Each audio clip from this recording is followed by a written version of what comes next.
Hi everyone, I'm Ron Corning for Howdini.com, and today we are talking about turning trash into treasure, or at least some great quality fertilizer. We are going to make our own compost, and joining us to help us out is Scott Meyer. He is the editor of Organic Gardening Magazine. So all right, Scott, we want to know first and foremost, what is compost exactly? Compost is the once living things turned into a soil conditioner, weed preventer, fertilizer. It's taking those things, putting them together, and managing the process so they decompose and leave you with a great result.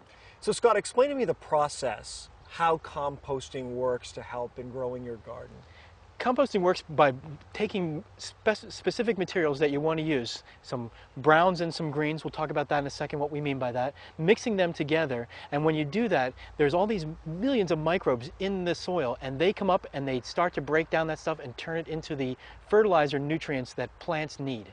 It looks fairly simple. You don't need a bin per se. You've got chicken wire here, right? That's right. We like to say compost happens, which means that you don't have to do a whole lot to make this work, but it does help to have a few things that make it a little neater and a little easier to manage. You can buy fancy bins, but you can also just start with something as simple as a roll of chicken wire that you form into a circle and then fill it with your material. Okay, and we've got some of the material here. I'm going to pick this up because I'm the novice, and if I can do it, anyone can. What do we have here exactly? We have what we call the brown parts of compost, and you want to balance the browns and the greens. The brown stuff is stuff that's started to dry, decay. This would be like straw, shredded leaves. Those are great brown ingredients. You want to mix that 3-to-1 to the greens. It's a good base layer to put down. When you rake your lawn in the fall and you get your leaves, you just gather all that stuff up. That is a great time to start with compost, is to get it in the fall because you have all those leaves. Okay, so this is the first layer. You just put that in there. And it's important that the air circulates because you could, I suppose, put it in a trash can, but if there's no air, it's a whole different process. If you no air, it will start to smell. If you leave it where there's plenty of air circulation, you will not smell and you will not attract animals, one of the concerns that people have about making compost. All right, so we have the brown ingredients. Next come the green ingredients, and what do they involve? The green ingredients are things that are fresher than that. They're not dried. Grass clippings is an excellent compost ingredient. I also brought some great green ingredients for us. I saved some from our home compost pail. You call them green ingredients, I call them garbage, but all right. So there we have banana peel, avocado peel. There's some tea bag in there. All There's right. some peelings from a cucumber. Eggshells are an excellent ingredient to add. It's the only animal sourced ingredient I you was want to going put to say, in. I would think the eggshells are an animal They are, byproduct. but the shells themselves are really high in a nutrient called calcium. Right, it's very helpful. Just dump the whole thing.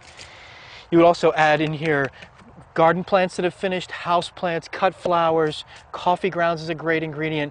I know it's brown, but manure is a great ingredient for a compost pile. It has to come from an herbivore. So chickens, horses, cows, those are great ingredients for a compost pile, and they are green because they're high in nitrogen, even though they're brown. How long does this take exactly? Well, the first thing you have to do is you have to make sure that your pile is big enough to start decomposing. This bin is a perfect size because it needs to be 3 feet high, 3 feet wide, and 3 feet deep.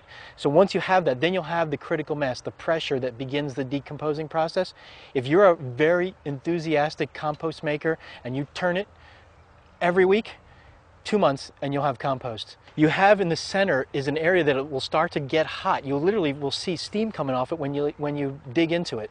That's the stuff that's starting to be finished compost. You want to move that to the outside and take the stuff that hasn't cooked yet and move that to the inside. That's what the turning does. If you're the let compost happen sort and never turn it, 6 months. So what we've started here are basically the first 2 layers, and you're going to continue to layer it, layer it, turn it. That's right. And the other thing that we haven't talked about is it needs a little moisture. You don't want to water it and get it soaking wet, but you like it to be damp all the time. So the turning is important and water is important.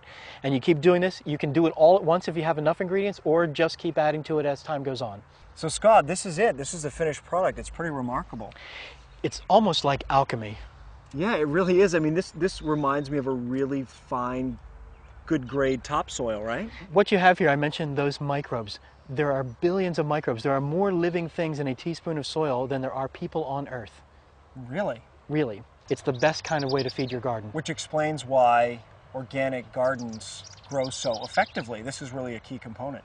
It's critical. So once you have the finished product, you have to begin incorporating it into your garden. How do you recommend you do that? You can simply just put it on a layer on top. A ½ inch thick is a good effective amount.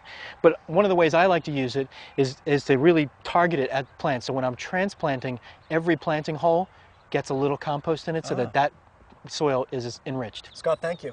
You're welcome. Scott Meyer is the editor of Organic Gardening Magazine, and I'm Ron Corning for Howdini.com.